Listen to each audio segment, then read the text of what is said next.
Welcome to this session of the Impact 2 conference. My name is Joel Sanders. I'm professor in the practice at the Yale School of Architecture, where I direct the post-professional program. In addition to teaching at Yale, I'm the principal of JSA Mixed Design, a New York-based architectural studio composed of two overlapping branches. JSA is a full-service architectural firm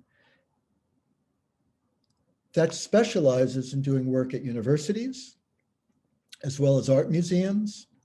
And we also do residential commissions, houses, urban lofts, and multifamily housing. But in 2018, we established a new branch of JSA called Mixed Design. Mix is a think tank and design consultancy dedicated to considering the needs of a broad segment of the population that I would argue the discipline of architecture has traditionally overlooked, what we refer to as non-compliant bodies, people of different ages, genders, races, and abilities that fall out of the cultural mainstream. Since the 19th century, architects and designers, from Vitruvius to Le Corbusier, have designed buildings based on studying and measuring the characteristics of the so-called normal body, one that is assumed to be white, able-bodied, cisgender, heterosexual, and male. And this way of thinking has been the basis of design standards encoded in the architectural guidelines and regulatory building codes that are still in use to this day. However, this supposedly scientific data has been used to justify the differentiation of so-called normal from abnormal bodies. At different moments in American history, including our own, it has been used to justify discriminatory policies determining who has access to and who is excluded from public space. And that includes women, people of color, immigrants, and the disabled, based on the problematic assumption that these populations possess either innate physical, mental, or moral defects that render them unfit to enter the public realm. So mixed design is dedicated to combating this legacy of exclusion in architecture. We work with progressive clients to apply our inclusive design approach to develop toolkits, recommendations, and prototypes for making everyday building types like workplaces, campuses, and museums, safe and accessible for a wide spectrum of people with different identities and embodiments. And our work is based on a series of design principles which build upon but differentiate themselves from the important foundation laid by ADA, the American for Disabilities Act, and universal design. First, rather than focus on people with physical, sensory, or physical disabilities alone, we consider the needs of a broader spectrum of the population. Our intersectional approach is based on the conviction that human experience and embodied identities are constituted by a variety of interconnected, interwoven factors, including age, gender, race, culture, religion, and ability.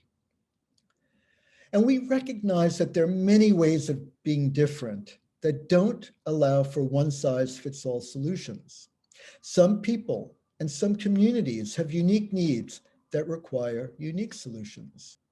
We have developed a two-step inclusive design methodology represented in this diagram that is designed to foster sharing among individuals, families, friends, cohorts, and caregivers. First, we analyze the needs of a diverse list of end users as they are engaged in particular activities. In this diagram, we're analyzing end users in a bathroom performing functions like grooming, washing, caregiving, and eliminating. Then we conduct a comparative analysis of these overlapping end-user needs and activities, and the outcome is a matrix of shared design strategies that guide material and finished choices, wayfinding, lighting, and the specification of furniture and fixtures. And Nix believes that inclusive design depends on the active participation of stakeholders and end users who provide valuable insights derived from their lived experience of the designed environment. We draw from our transdisciplinary team of experts representing race, gender, and disability, as well as policy, law, and building codes to conduct engagement practices that include surveys, interviews, workshops, and focus groups that are designed to yield meaningful feedback from end users that will allow us to generate innovative and inclusive design concepts that empower users. So my talk is going to be divided into two parts. In part one, I'm going to illustrate how we at Mix are developing principles and putting them into practice by focusing on one case study initiative that we're conducting called STALLED. STALLED was founded in 2015 in response to American controversies about transgender access to public restrooms. STALLED distinguishes itself from the considerable body of work on trans access to public restrooms generated by scholars, lawyers, activists, and the media in the following ways. First, most accounts do not cover this issue from an architectural perspective. In contrast, we regard public restrooms as a social justice and public health issue that can be in part solved through innovative architectural solutions that don't take the norm of binary sex segregated restrooms as an inevitability. And second, rather than consider this as a functional or technical issue alone, we have formed a growing transdisciplinary team, some of them pictured here, that represents experts from different disciplines that take into account the cultural, political, and historical dimensions of this complex and urgent problem. So let me describe our process. Before coming up with design solutions for all gender restrooms, we needed to step back to look at this issue within its wider historical and cultural context, to understand how we came to the crossroads of where we are today.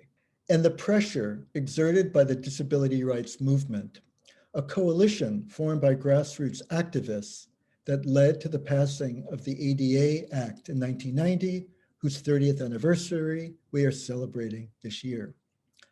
In each instance, the public restroom, by virtue of it being a physical space, transforms a kind of nebulous, abstract concern into a tangible peril.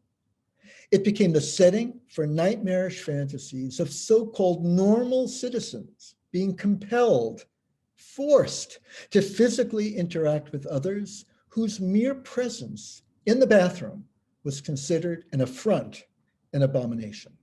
Today, public restrooms are a Pandora's box that yet again unleash long-standing fears about race, health, hygiene, and embodied difference. However, today, trans people introduce a new threat that is described in this video, narrated by my collaborator, Susan Stryker. STALLED takes current controversies about transgender access to public bathrooms as a point of departure to address the design consequences of creating safe, inclusive restrooms for everyone, irrespective of age, gender, religion, and disability. This is not the first time that bathrooms have become an issue. At different moments in U.S. history, the public bathroom has registered social anxieties triggered by the threats of previously marginalized groups moving into mainstream society. Milestones include the creation of the ladies' room as more women entered the paid workforce in the 1880s, the fight to abolish colored bathrooms during the civil rights movement in the 1950s and 60s, the fear of being infected with HIV by sharing restrooms with gay men during the AIDS crisis in the 1980s, and the disability rights movement's demand for accessible restrooms that led to the Americans with Disabilities Act in 1990. The transgender bathroom debates is just the latest episode in this long history. Both sides frame the issue as a matter of safety. Opponents falsely characterize trans women as predatory men, masquerading in dresses to stalk women and girls in the ladies' room, while trans advocates point to statistics that show how trans people, trans women of color in particular, are the likelier victims of restroom violence. What's threatening about trans people is that they call into question the idea that one's gender is determined by anatomy. Trans, non-binary, intersex, and other gender non-conforming people demonstrate that there are many ways of expressing one's gender independent from biological sex that don't conform to the binary of sex-segregated bathrooms. The most common approach to the all-gender restroom is the single-user solution. This consists of a single-occupancy, ADA-compliant bathroom labeled gender-neutral. This approach stigmatizes not only trans and gender nonconforming people, but also people with disabilities by separating them from others. Stalled advocates an alternative, the multi-user solution, which treats the restroom as a single open space, replacing the typical stalls whose revealing gaps compromise privacy with floor-to-ceiling partitions and communal areas for washing and grooming. To learn more about Stalled, please visit our website.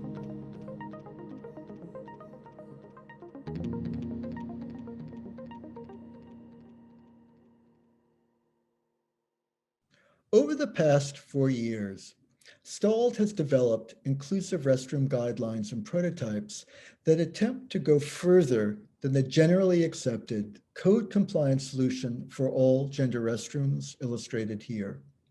The single-user restroom that supplements a traditional sex-segregated restroom by adding a single occupancy room, often with wheelchair access, with signage that designates it as gender neutral. Although a step in the right direction, it stigmatizes non-normative bodies, not only trans, but also disabled people, isolating them in one room and preventing them from mixing with others in public space. Instead, we favor the multi-user facility.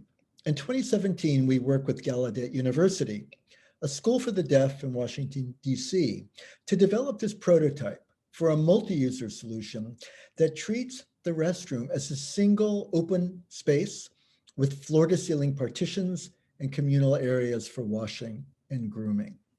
We've developed a process for retrofitting sex-segregated restrooms that takes the multi-user approach a step further. First, we remove the plumbing stack wall and treat the bathroom as one open space.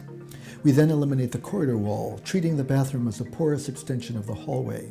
We add 3 different types of fully enclosed stalls, standard, ambulatory, and ADA, as well as caregiving rooms, which include sinks and changing tables. We add communal grooming and washing stations off the circulation path, and finally a lounge that transforms the corridor into an animated social space. This solution has 3 advantages. Restroom users can visually monitor one another, reducing the risk of violence. Gender nonconforming people aren't stuck between 2 options that don't align with their identities. And it meets the needs of the trans community, as well as a wide range of differently embodied people, including caregivers, the elderly, mothers, Muslims, and people with disabilities. Innovative design solutions are not enough. We realized that making the multi-user type viable meant amending the International Plumbing Code, the model code governing most construction in the US.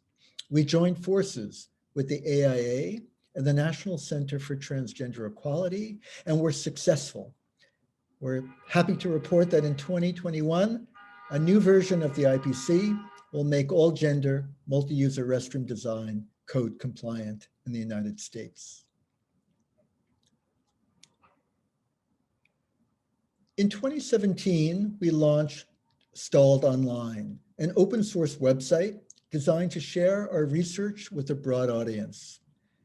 We're proud to report that so far we've had over 50,000 visitors. However, we continue to refine and expand the stalled project to take into consideration the feedback that we have received from a variety of sectors. They include input from stakeholders and end users at universities, cultural institutions like museums, as well as commercial clients interested in improving the design of their workplaces. And we have learned that we need to consider the following populations whose needs weren't being met by existing models of public restrooms. They include thinking about gender, trans, non-binary, but also people who are pregnant, breastfeeding women, cisgender and transgender men who menstruate. We needed to think about religious needs, for example, Muslims who perform bathroom ablutions. And we needed to think about a dimension we weren't considering, health and well-being. Okay, people who, for example, exercise or bike to work and need a place to change at the workplace. So we incorporated these expanded end user considerations into the next stalled prototype, a high traffic airport concourse restroom, which we treat as an open agora-like precinct adjacent to the main concourse that is animated by 3 activity zones represented in this diagram, dedicated respectively to grooming, washing, and eliminating. In addition to getting input from clients and end users, we also received valuable input from a new mix collaborator, clinicians, faculty, and graduate students at Yale School of Public Health. It added a new dimension to our work. Equal access to public restrooms is not only a civil right, but evidence-based data shows that the designed environment, including restrooms, has a profound, direct, and tangible impact on physical and mental health. Folks at Yale School of Public Health conducted literature reviews, surveys, and interviews that identified this matrix of additional restroom users that we need to think about. For example, people who perform medical procedures like insulin and hormone injections, people with shy bladder syndrome, all illustrated in this diagram. And then something unexpected happened that impacted our study. COVID-19. When the lockdown began last March, Mixed Design convened weekly meetings with our team of experts to look at the spatial implications of the pandemic, which we saw as a natural extension of our mission to create safe and accessible public spaces that promote equity, health, and well-being. Rather than coming up with quick temporary solutions, Mix recommends taking a long-term view. Rather than narrowly frame the pandemic as a public health issue shaped by seemingly objective, functional parameters alone, we advocate a perspective that looks at the spatial consequences of the pandemic within a larger cultural and historical context, taking into account the needs of marginalized and vulnerable populations who we know are disproportionately impacted by the pandemic itself, populations who are normally left out of the conversation. We must be vigilant.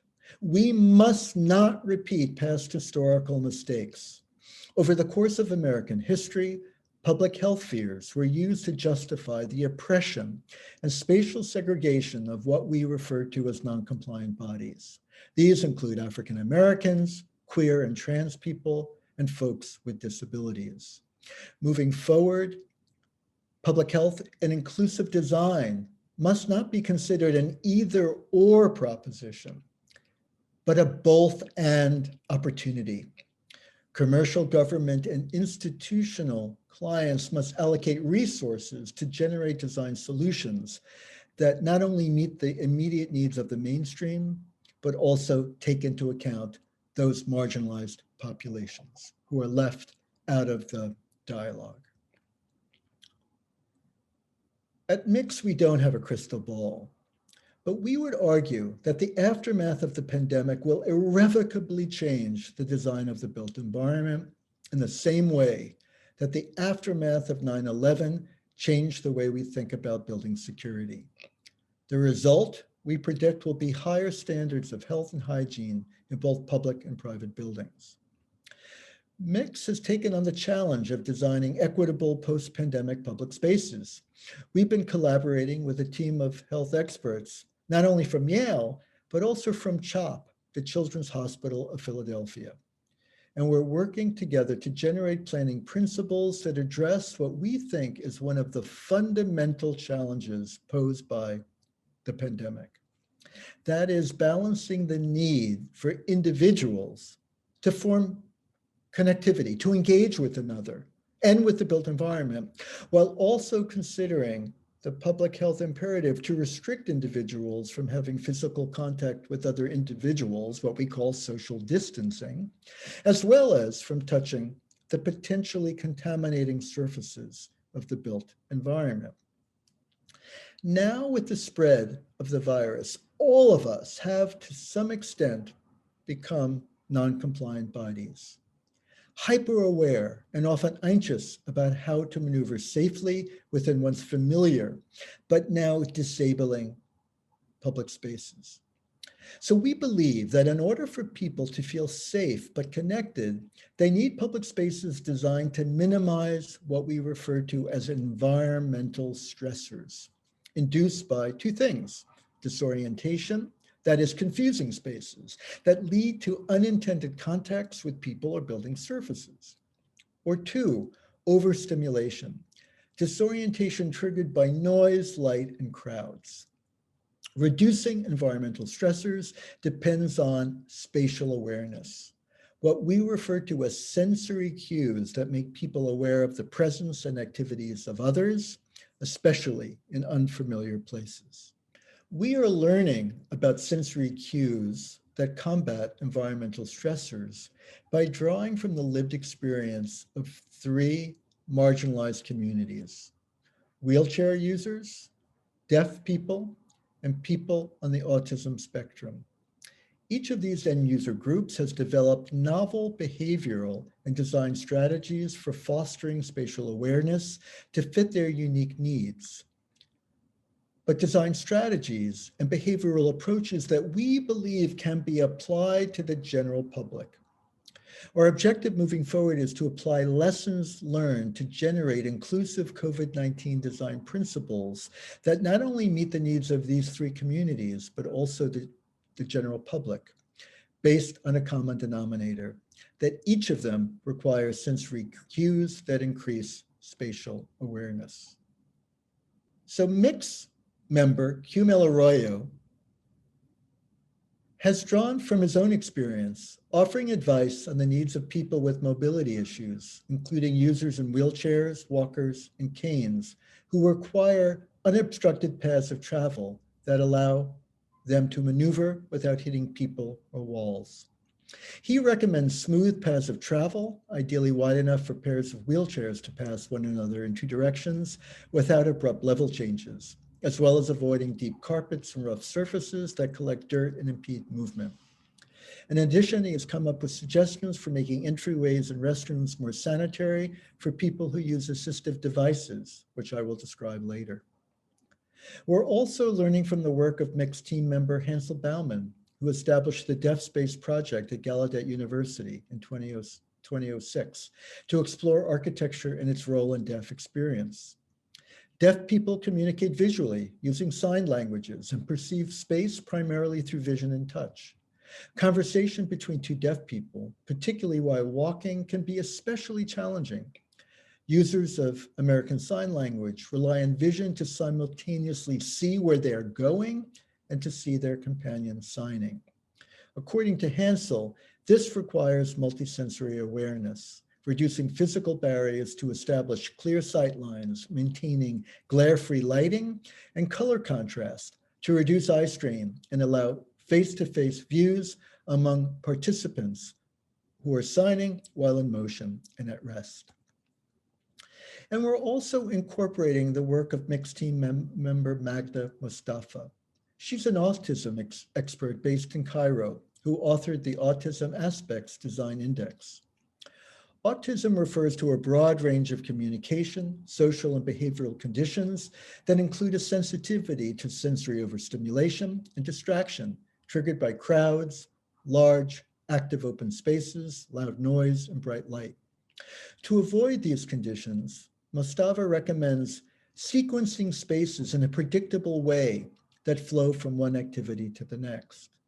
Grouping functions into high stimulus versus low stimulus zones, separated by transition spaces to recalibrate between different experiences. And reducing environmental stress by modulating acoustics to minimize background noise and reverberation, and to control light level, intensity, color, and glare. So we're in the process of applying these insights to a case study, a comparative analysis of public building entry sequences for 4 building types: residential buildings, museums, hospitals, and campuses. This diagram illustrates our 2-step process. First, we studied the needs of these 3 end user groups as they conduct 4 activities common to lobbies, illustrated on the left of the diagram. That includes circulating, welcoming, lounging, and cleaning.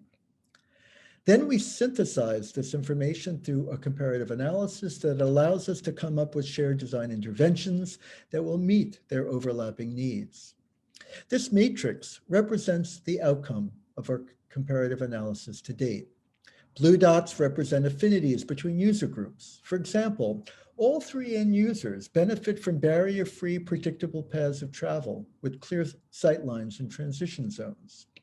The deaf and autistic also favor clearly demarcated sensory activity zones with glare-free lighting and acoustics that reduce noise. Our objective moving forward is to apply lessons learned from this comparative analysis to generate robust, inclusive COVID-19 design principles that not only meet the needs of these 3 communities, but can also be applied to the general public. Relevant interventions are illustrated by blue check marks on the right-hand column of the screen based on a common denominator. Everyone in the post-COVID era requires sensory cues that increase spatial awareness. So for example, in this case study for a residential college that we're designing now at a major Ivy League university, it illustrates our thinking. It is based on what we are calling multisensory wayfinding. It augments conventional signage and uses color, materials, lighting, and acoustics to differentiate 2 kinds of legible activity zones: barrier-free circulation paths and medium microclimates that balance social distancing and human connectivity in a way that minimizes environmental stressors and increases spatial awareness for everyone.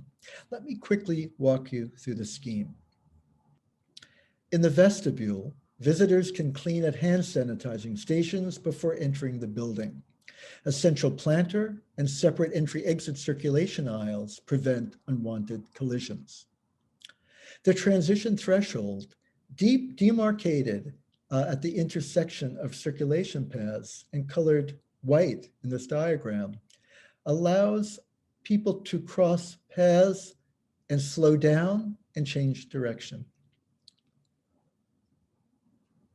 In the reception area, visitors obtain multilingual information at an accessible reception desk designed to allow front and side approach for wheelchair users. It features a multi-level transaction counter at different heights that are deep enough to provide legroom for wheelchair users while also ensuring social distancing between visitors and receptionists. Visitors obtain multilingual information framed by the backdrop of an electronic message board that also includes American Sign Language and PECS, a pictorial visual language used by the autistic community. Now let me walk you through a parallel section cut through this entry sequence, now describing a study lounge, also subdivided into differentiated multisensory zones. The comm zone on the left features a series of semi-enclosed nooks for small group conversations with adjustable low-level lighting and acoustical treatment to limit unwanted stimulation for those on the autism spectrum. And it also includes high-back seating as a visually calm background for viewing American Sign Language. And the color palette is chosen to contrast the full range of skin tones that further enhance reading of sign language, but we've also learned has a general calming effect for all visitors, including autistic users. The indoor-outdoor transition zone depicted to the right of this diagram features sound-absorbing suspended oval cones that absorb sound and emit pools of glare-free light. Islands are defined in the carpet that allow group interactions of different densities, including individuals and small groups, to interact.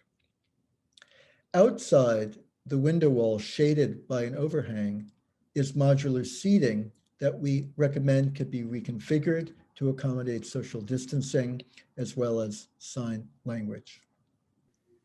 Our entry sequence study is an ongoing work in progress, but it illustrates a firmly held conviction that we have no choice but to embrace the pandemic as an opportunity. Public health and inclusive design are mutually reinforcing propositions. We must invest in spaces that meet the needs of all bodies, especially vulnerable populations. And designing through the lens of non-compliant bodies promises to be a catalyst for creativity, one that can yield safe, accessible, and hygienic spaces for us all. As Magna Mustafa says, when you design for extreme conditions, everyone benefits. Since we did not have an opportunity for questions and answers today, I invite you to reach out to me via my website, mixdesign.online. Thank you.